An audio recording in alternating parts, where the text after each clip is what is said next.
পক্ষে না বিপক্ষে। এখন যে মোটরসাইকেলের ট্যাক্স দেওয়া লাগে, সাধারণ মানুষ আমরা হার গেছে যেতাম সরকারের জীবন জীবিকার তাগিদে আমাদের ফ্যামিলির জন্য আজকে রাইড শেয়ারিং করি। দেয়ালও পিঠ লাগিয়ে যায়। আর ওই আমরা কেন করে দেবো ভাই? আমি করে পক্ষে না ভাই। আগামী 2026-27 অর্থ বছরের বাজেটে সিসি বেঁধে মোটরসাইকেল সহ অন্যান্য বিলাসবহুল গাড়ি করের আওতায় আনার পরিকল্পনা করছে জাতীয় রাজস্ব বোর্ড এনবিআর। 110 সিসি থেকে 125 সিসির মধ্যে মোটরসাইকেলে বছরে কর দিতে হবে 2000 টাকা। 125 সিসি থেকে 165 সিসি মোটরসাইকেলে 5000 টাকা এবং 165 সিসির উপরে মোটরসাইকেলে বছরে কর দিতে হবে 10,000 টাকা। আমরা দিব কি না দেব?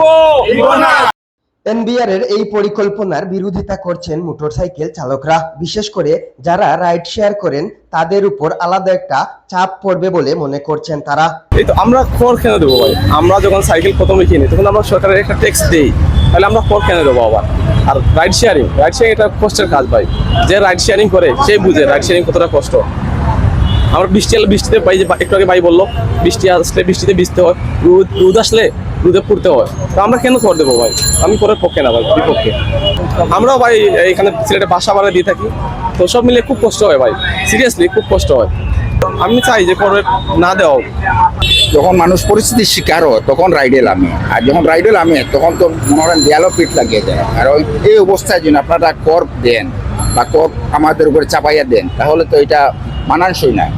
আমি কর দেব না, আমি করের পক্ষে নয়, বিপক্ষে। ঢাকা, সিলেট, চট্টগ্রাম সহ 3 লক্ষর অধিক মানুষ সংযুক্ত আছে রাইড শেয়ারিং এর সেক্টরে। তো করের যে বিষয়টা আপনি বলছেন সেটা হচ্ছে কমপ্লিটলি একটি অযৌক্তিক তারা সিদ্ধান্ত নিয়েছে। আমরা করের বিপক্ষে। আমরা কর কেন দেব? আজকে একটা মোটরসাইকেল 150 মোটরসাইকেল আমি যখন প্রাথমিক অবস্থায় কিনি তখন কিন্তু আমি সরকারকে ট্যাক্স দেই। 2 বছরের অগ্রিম ট্যাক্স দিয়ে আজকে মোটরসাইকেলটি আমি আজকে রোডে নামিয়েছি। এবং কি 2 বছর শুধু না, এই মোটরসাইকেলের পিছনে আমি একজন রাইডার, আমার কিস্তিতে কিন্তু মোটরসাইকেল কেনা। সরকার বলবে হঠাৎ করে একটা যুক্তিসঙ্গত নিয়ে আসবে, সেটার বিপক্ষে আমরা। কিন্তু সরকারের বিপক্ষে নয়, সরকারের করের বিপক্ষে আমরা চাই সারা বাংলাদেশে যারা মোটরসাইকেল চালক আছে, শুধু যে বিলাসিতার জন্য মানুষের মোটরসাইকেল চালায় তা নয়। আপনি দেখেন আমরা যারা রাইড শেয়ারিং সেক্টরের সাথে সংযুক্ত আছি, আমরাও কিন্তু আজকে জীবন জীবিকার তাগিদে আমাদের ফ্যামিলির জন্য আজকে রাইড শেয়ারিং করি। অনেক কষ্টের বিষয়। রাত দিন 24 ঘন্টা বৃষ্টি আসলে ভিজতে হয়, রোদে শুকাতে হয়, ইউনিফর্মের অবস্থা থাকে না।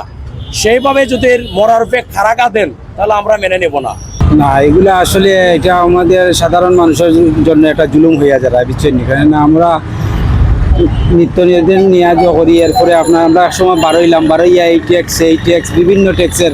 এমনিই তো গড়ের ভিতরে অনেক ট্যাক্স আছে, আপনার সিটি ট্যাক্স আছে, গড়ের ট্যাক্স আছে, বিভিন্ন ট্যাক্স আছে। এরপরে বাজারে নিয়ে বললে জিনিসের অনেক দাম আছে, অনেক দাম। এগুলা করিয়া আমরা একসময় বারোইলাম আমরা মোটরসাইকেল লই। এখন যদি মোটরসাইকেলের ট্যাক্স দেওয়া লাগে, আমরা সাধারণ মানুষ চাইতাম কোন সাধারণ মানুষ আমরা হার গেছে যেতাম সরকারের গেছে। অটো আমরা তেলের দাম বাড়ায় তো ফ্যামিলি তেলে একটা শুধু তেলের দাম বাড়ে নাই, তেলের দাম বাড়া মানে আপনার ডাল, চিনি, চাপাতা সব কিছুরই দাম বাড়ছে। নিত্য জিনিসের সব কিছুরই দাম বাড়ছে।